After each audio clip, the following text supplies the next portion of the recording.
Hey, it's Annemarie with Speak Confident English. This is exactly where you want to be every week to get the confidence you want for your life and work in English. One of my favorite things to do with Speak Confident English is to help all my students and you sound more natural in English and have interesting conversations that feel easy. One of the best ways to do that is to learn and use the same language that native speakers use.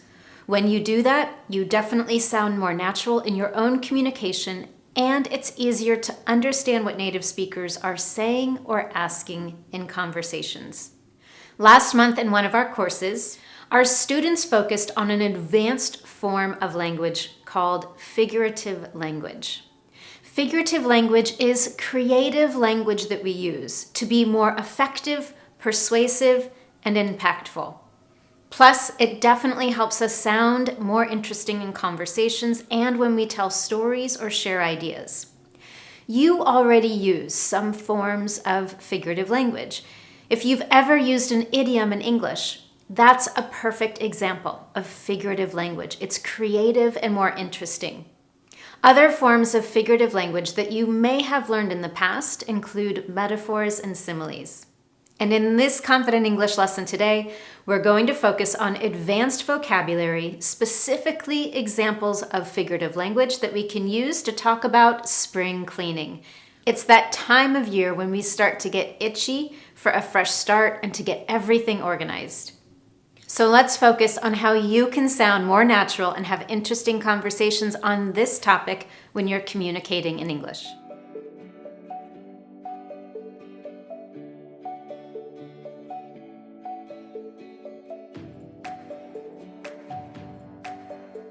Now, before we dive in today, if you love this topic, then I definitely recommend watching another video that I did last year on the topic of how to simplify your life.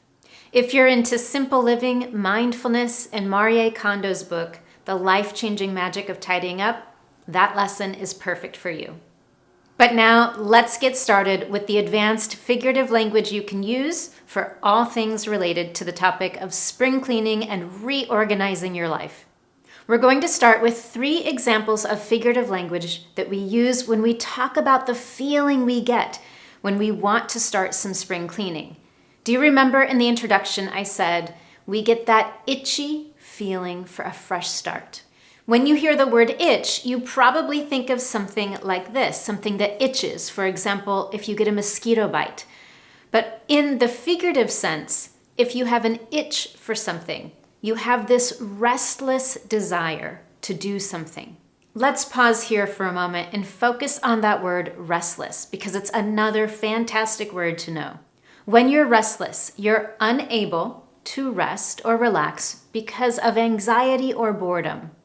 If you have kids, think about how they begin to behave if it's the middle of summer and it rains for a full week. It's raining so much that they don't really spend any time outside. They just have long days inside the house. How do they begin to behave toward the end of the week when they start feeling bored or anxious to go outside? They're restless. They can't rest, relax, or calm down. So if you get an itch to start doing some spring cleaning, you have that restless, anxious desire that won't let you relax until you take action and begin doing that spring cleaning. A very similar way to say this is to feel twitchy for a fresh start. If you look up the word to twitch in the dictionary, you'll find that it means to move quickly or to pull quickly with a jerking motion. It can also be used to talk about some kind of unconscious muscle spasm. For example, has this ever happened to you? You're super stressed at work and at night you're not able to sleep. You stay up all night thinking about these problems at work. And this happens for several days. And after 3 or 4 days of little sleep and a lot of stress, maybe your eye begins to twitch. Your eyelid begins to move without you controlling it. That is to twitch. Now, when we use this word in the figurative sense, in a more creative way, again, it means this anxious energy that pushes you or urges you to do something. Now we've got one more expression that we often use when we talk about this feeling that we get in spring. So why exactly do you feel this desire to do some spring cleaning and get a fresh start? You might feel that the many months of winter darkness is weighing you down. When something weighs you down, it depresses you. To feel weighed down by something is a great example of figurative language to use anytime you feel depressed. For example, if you have a lot of stress at work and you don't see an end to that stress, you might say that your work is weighing you down.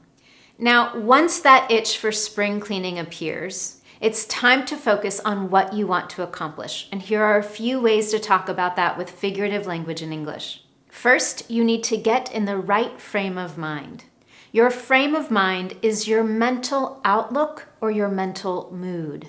And when you get into the right frame of mind, it means organizing all of your thoughts and creating an action plan that helps you know how to move forward. That might mean setting specific goals for cleaning your house, organizing a closet, decluttering your life or your computer. I talked about that word declutter a lot in that video I mentioned earlier on how to simplify your life. And once you have that goal, you want to stick to that goal. When you stick to a routine, a plan, or a goal, it means that you stay consistent in doing it. And a third way to talk about getting your focus is to get down to brass tacks. This is one of my favorite idioms from today.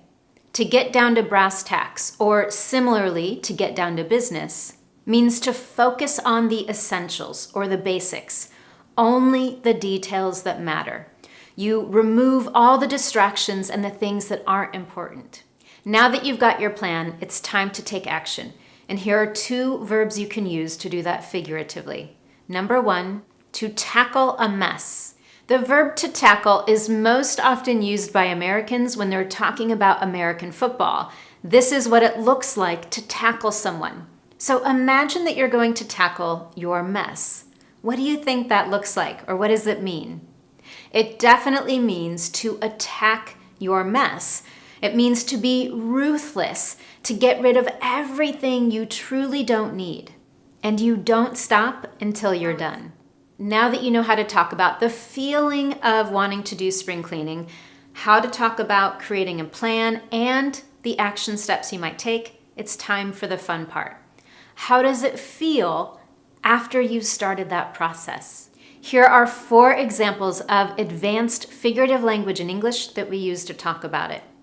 After a thorough cleaning, your house might be spick and span.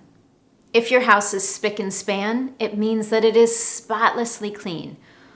Or it's so clean that you could eat off the floor. Now, I know that sounds a little bit strange. Nobody really wants to eat off the floor.